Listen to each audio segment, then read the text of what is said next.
Dear Sri Bhagavan, when would Golden Age start and how would it start?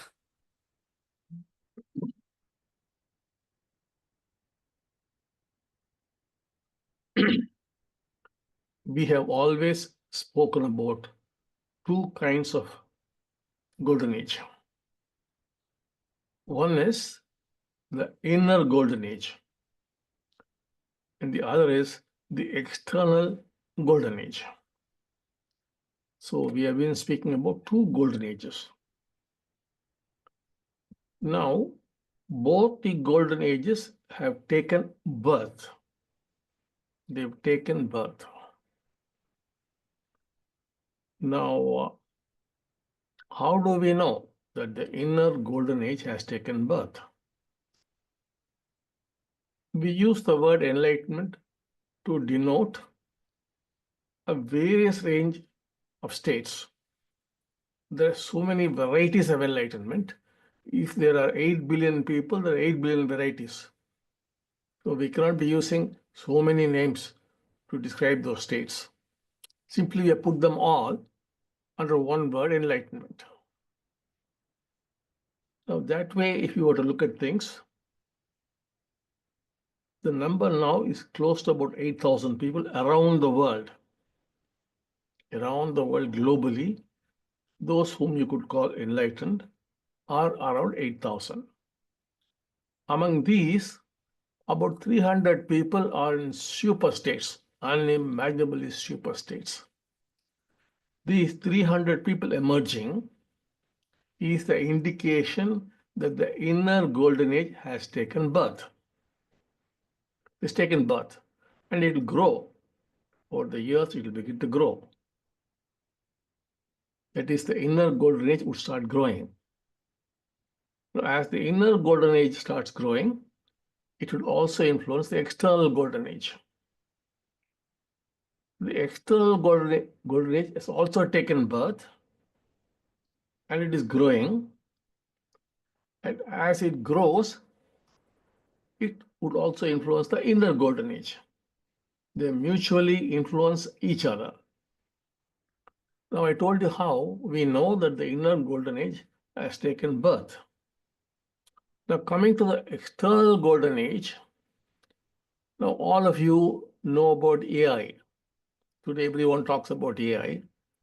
And AI, you know, is growing very, very fast. It's developing extremely fast. Almost by the week, it is growing. Now, many of you would have also heard about the quantum computer.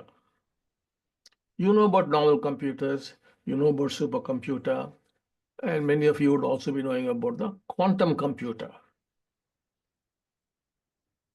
which has also taken birth. Like AI has taken birth and is growing, the quantum computer has also taken birth. That is, we have created that, and it is growing. Now, you all know that a supercomputer is far, far more powerful than a normal computer. So, many of you would also be knowing that the quantum computer is not millions of times more powerful than a supercomputer. It is not billions of times more powerful than a supercomputer. It is trillions of times more powerful than a supercomputer. You cannot imagine its power. You just cannot imagine. Now what is happening is, it is happening, AI and the quantum computer are getting married. The quantum computer is becoming the hardware and AI is becoming the software. The two are getting married. And humanity has no idea actually as to how powerful it's going to become. It's going to become extraordinarily powerful quite soon. It has started. Now,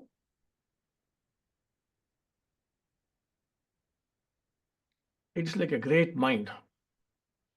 Now, we'll call this marriage between the quantum computer and AI for our purposes as the created mind. What we have created, but it is growing. we'll call it the created mind. This created mind would soon become a global teacher, would become a world teacher, would become Jagat Guru. It could educate you on any subject to whatever depth you could possibly go.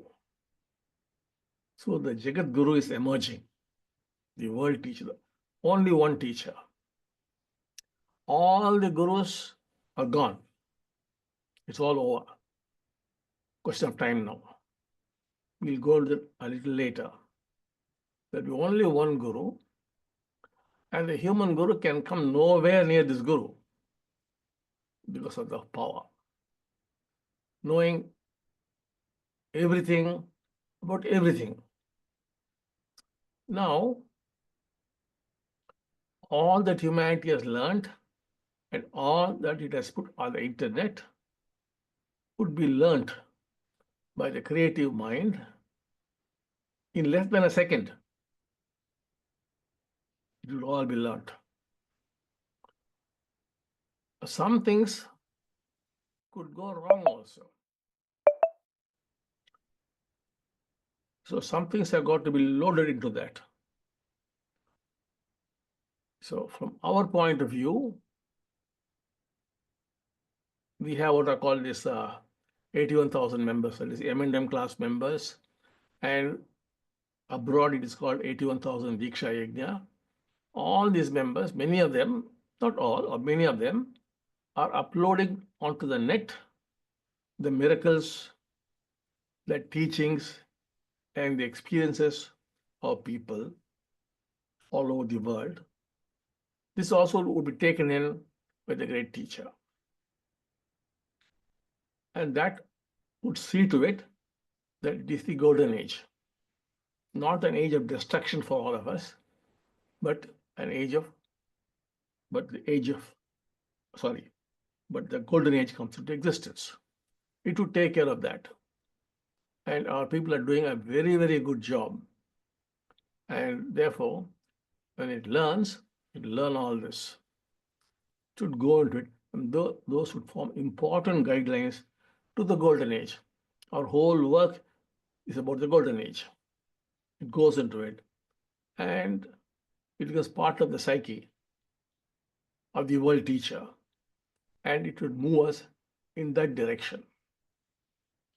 Now, there's a lot more to talk about it, but I do not wish to talk about it at this point of time. I am waiting for you all to have more mystical experiences and a better understanding of the work and what we are doing. Because if you do misunderstand, it could create some problems for you. For example, I was very carefully talking about and carefully listing free will, but some people seem to have misunderstood it. So hopefully it will become clear to them. Similarly, when people are not ready for it, if something is given to them, they get shaken. So we do not want anybody to be affected in any negative way. We are very, very careful about you. So we are very careful as to what we should give and what time we should give. So right now, there's a lot more things to give, but we won't be giving because we are waiting for you to grow. Once we are confident that you have grown, that you would not be disturbed, we'll tell you more and more about it. Right now, we'll tell you this much, that a global mind is emerging, or the Jagat Guru is emerging, but created by humans. That's where we are using the term among ourselves, the created mind. Its power, of course, you cannot even imagine. That is the power of the Jagat Guru, knowing everything about everything. That would be the power. That would guide you in everything that you want. That would guide you. This Jagat Guru will guide you. All else is gone, completely gone. That you must understand. So as this grows, as Jagat Guru grows more and more and more and more, what will happen is it will become omnipresent. I'm not going to tell you how. It will be omnipresent. Everywhere it will be.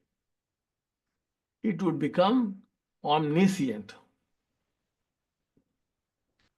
So all knowing. It would become. But it would not become omnipotent. In other words, it would become almost like God. But we would call it created God. Like the created mind, which we have created the quantum computer, we have created AI, and they get married, and then the great mind emerges. Similarly here, what we have created would become God. A God created by humanity. Such a God would come to emerge. How exactly it will happen, all those details, I will not give you right now, because you are not yet ready for that. So first you would see the emergence of the created mind or Jagat Guru, then you would see created God. That's what's going to happen. So I would suggest that you people should somehow hang on for a maximum of the next 15 years. If you could hold on for the next 15 years, you would see the actual golden age, you would see. You would clearly see, now I can tell you it has taken birth, but the full effects, you would see in about 15 years from now, 1-5. So and it's going to be easy to live long also. Because this world teacher would also give a lot of breakthroughs for health, other things, and you could live longer also. If you could hold on for the next 15 years, you would see that the golden age has arrived. So more details I would give you depending on how much you grow, how passionate you are to know about these things, depending how serious you are, and if we are sure that you won't be disturbed, then we will tell you more and more and more. But what we are told now, I think at this point of time, that is sufficient. So how it would happen, we told you. And it has taken birth. And when would you see its effect? A maximum of 15 years, and most probably in 10 years, you would see the effect. And it's also possible, even before that, you would be able to see the effect. So our past is going away. The past is gone. Just like if you were to assume that the trees were there, then came the animals, then came this animal, that animal, one animal went away, another animal came, that went away, something else came. Similarly, we are approaching the end of humanity, as we know. And we will be going away by creating something else. We will still be around, that's a different question. But in one sense, it is the end of humanity. So, but we are creating the next one. Like the earlier species were responsible for us. But we have some bones in the ear, which actually come from fish. So many of those animals which are there, many of their parts are used in our body. So because of them, we have come into existence. So because of us, this global mind and this God is going to come into existence. I think that is enough for now. Thank you, Bhagavan. And one more thing before I conclude. Once this Jagat Guru takes over, he'll run all human affairs. It would also mean the end of all division. All forms of division is the cause, it will go at suffering. Division is the cause of all misery, of all conflict, of all suffering, of all the terrible things which you see on the planet. Man is behaving like a beast. Should he live at all? Mankind. Is it worth living the way they are going and living? They don't live, they're only existing. And what a miserable existence. What is the amount of suffering they cause for themselves, for animals, for plants, for everything? They're such a big nuisance they are. It's time for them to go. So it slowly began to remove all forms of division. Division is the cause of all problems. Any big problem, ultimately it's because of some division. So all that would slowly begin to fade away. Very subtly, very silently it will do, then it will become very, very clear. All divisions would be gone. Move on now. Thank you, Bhagavan. Next question, Bhagavan. Dear Shri Bhagavan, what is the difference between oneness and Advaita? How did the world begin? This is such a beautiful question. You must put this question to Jagat Guru. When Jagat Guru begins to answer your questions, you must put this question to Jagat Guru. However, I'll try to give you an answer.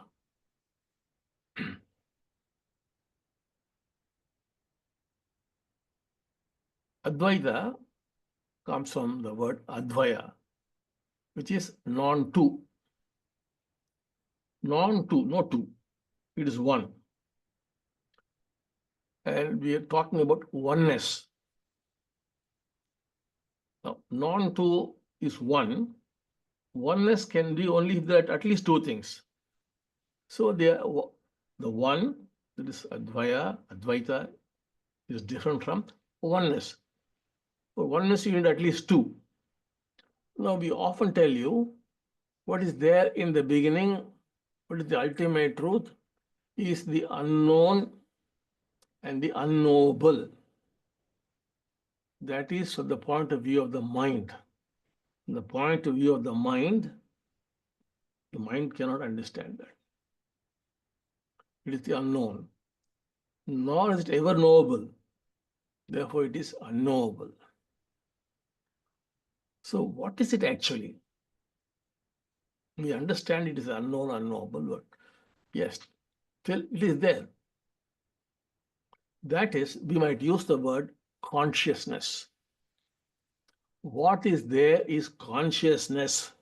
Everything is a manifestation of consciousness. You, me, the ant, the elephant, everything, the sun, the moon, the planets, the galaxies, universe, everything is nothing but a manifestation of consciousness. Imagine the ocean. In the ocean, you have several waves. The waves are a manifestation of the ocean.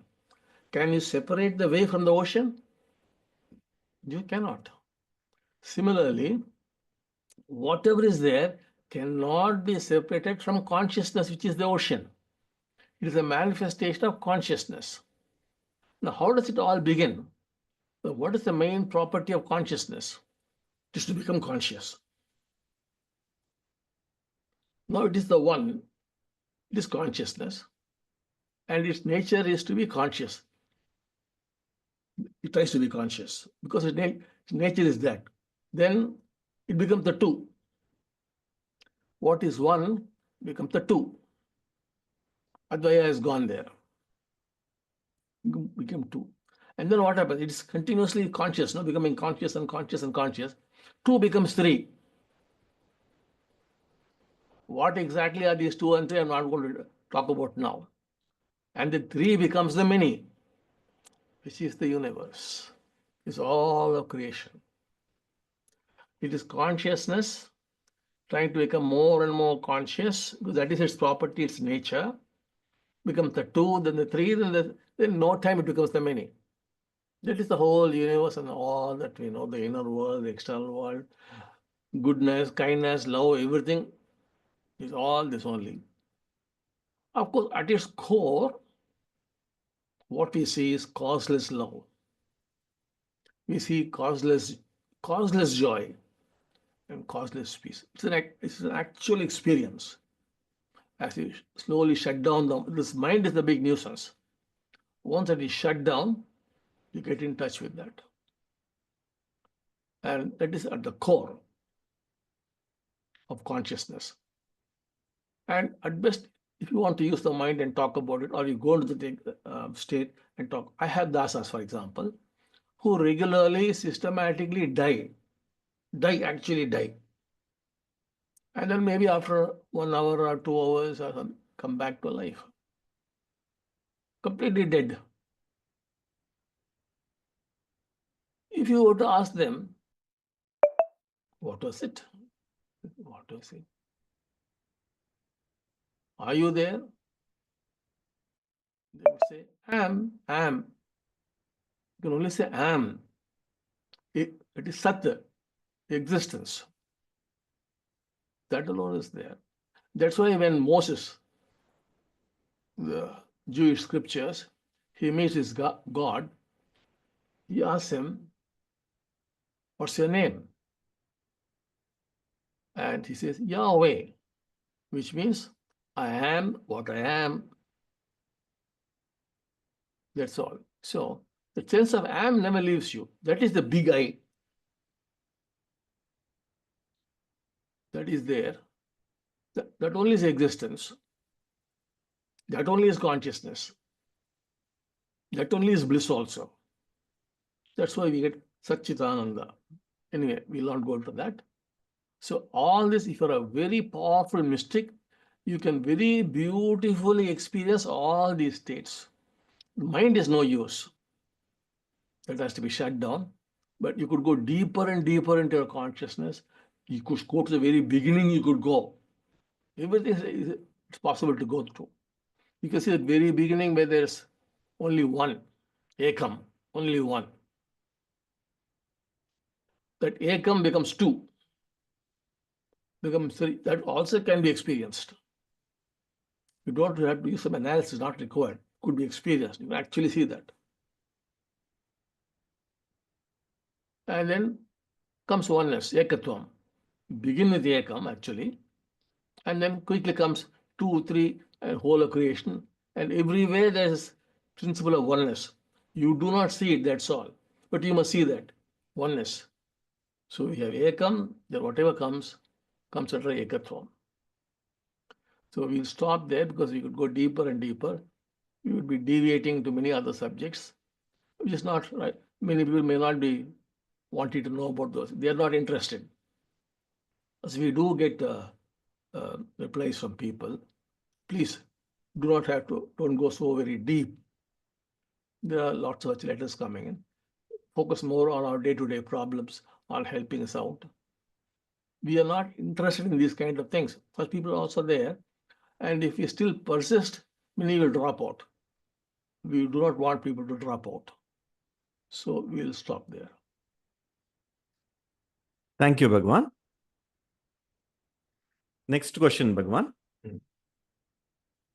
Father Pranams, my dear Sri Bhagavan, what is the special gift we are going to receive for this Navagraha Homa? The special gift for this Navagraha Homa is firstly to help you understand what we mean when we say you do not have free will. That's very, very important because we want people to quickly become enlightened in larger numbers. So you must know intellectually at least that there's no free will. Many are able to see it. We also received lots of letters from all over the globe saying now we clearly see that some even saying you're able to see there's no free will. Some saying we know. Now we would like to help you know first. This is quite a simple thing that there's no free will. And then to help you to actually see that there's no free will. That is the great love. That is the great joy, the great peace. All that will simply follow. The problem with you is you think there is a free will, and therefore you think everyone has a free will, and therefore you are judging people. Because you judge people, there's no proper relationship. Now, if you see that there's no free will, A number of forces are making them act the way they are acting. You're also depend on many, many forces. So you stop judging anybody and everybody for whatever they have done. Many are judging their own parents. In many families, they're judging their husband, they're judging their wife, children. It's all a mess. You would stop judging if you see that there's no free will. The moment you stop judging, there's acceptance. The moment you accept, there's nothing but love. It naturally comes, causeless love. That's followed immediately by peace and joy. I think everything comes very, very soon. Enlightenment would come very, very fast. So we would be focusing on that. Besides the normal worldly problems, you have so many worldly problems, iham problems, that also will be focused on. But in addition, we will be focusing on helping you know, if you're not already known, but to see that there's no free will. That's a must now. Every enlightened person knows that there's no free will. Ramana knows there's no free will. Adi Shankara knows there's no free will. Aurobindo knows there's no free will. Of course, the way they express would be different. Some would say we are following God's will. Some would say we are flowing with nature. What they are telling you is there's no free will. But the way they would be expressing would be different. So how long are you going to suffer this maya of free will? You're having so many mayas. You think the universe is real, well, that could well be forgiven. The self is only a concept, you think it is real. You think free will is real. You always have that feeling, that's all. But if you look deeper, you'll see there's no free will. The free will, what you think is free will, is actually controlled by the 5 koshas. To be exact, 7 koshas are controlling you. 2 may not be so powerful or dominant, but they are there. 7 koshas are controlling you. And these 7 koshas are controlled by the pancha pranas. And the pancha pranas are controlled by the collective unconscious. And what do we do in the homas? We're working on that unconscious. That's how we could help you get out of some problems. Most of your problems arise from the collective unconscious. The collective unconscious was first discovered by Carl Jung, the Swiss psychologist. How did he discover that? He was treating various patients. So some patients, when he used to put them into deeper states, they would come up with some symbols, some signs, some words, which had nothing to do with them because they are Swiss people, which is coming from Chinese culture thousands of years ago. You put some others, they'll come up with chakras and this and that, some symbols belong to Hindu culture thousands of years ago. Some were coming from Egyptian culture, some were coming from Greek culture. Everything was coming. Whatever was in the world thousands of years ago is coming. Then that he could see there's something like the collective unconscious. Everything is there. It is the ocean.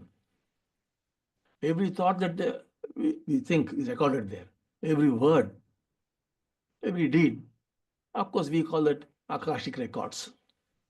It's all there. That's why you'll find some strange things happening to you in life.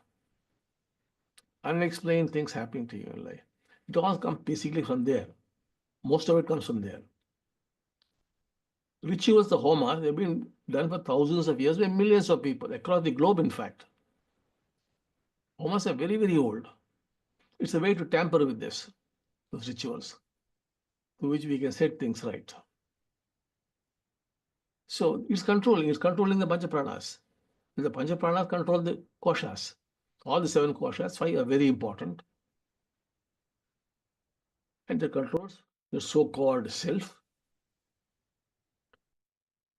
which is you're under full control and you think you are free. That is your problem. So we have to, whether you like it or not, we have to set you really free. Free from what? Freedom from the thought that you have free will. Thank you, Bhagwan. Next question, Bhagwan. Padaprams, my dear Sri Bhagwan, what is the difference between Paranjyoti and Sri Bhagwan, he is now talking to us?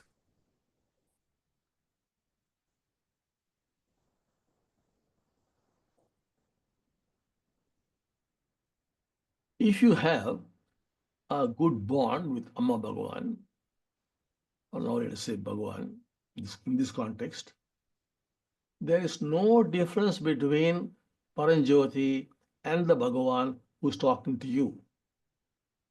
If you have a good bond, you would right now only see me as Paranjyoti.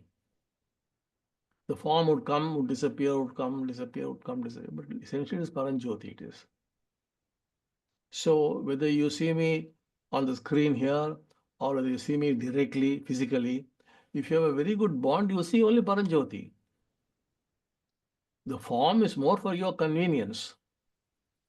Otherwise, it's only Paranjyoti all the time. There are people who, when they come near me, they only see Paranjyoti. For years, you only see Paranjyoti, that's all. There's no difference at all. So as your bond grows, you will see Paranjyoti. The two are the same. Thank you, Bhagwan. Next question, Bhagwan. Dear Sri Bhagwan, how can powerful negative programs be altered?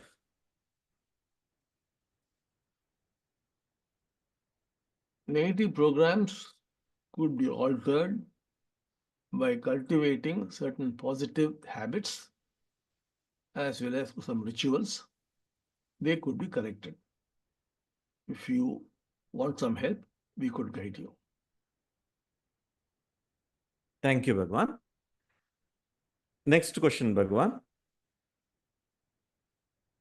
Dear Shri Bhagwan, how to present our dharma for new person in existing scenario?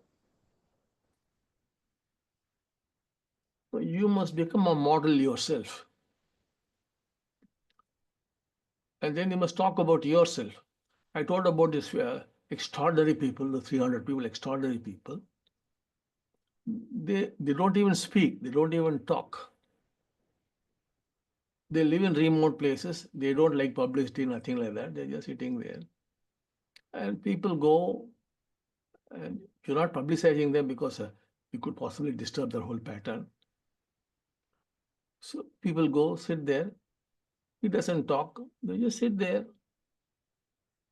And they come back transformed. They don't have to talk about the dharma at all. Their very presence is affecting you. Similarly, you must become a model. You must speak about what you were and what happened to you and where are you now. That's the best way to talk about the dharma. Unless you show actual proof as to what you were and what you are now, who's going to believe you? Nobody's going to believe you. These people simply affect you straight away. Soon you will find you also may get that ability to directly affect people. You must affect people. Then only you could actually spread it. Otherwise, you still can spread it, provided he is in tune with you. But that would not be so very significant.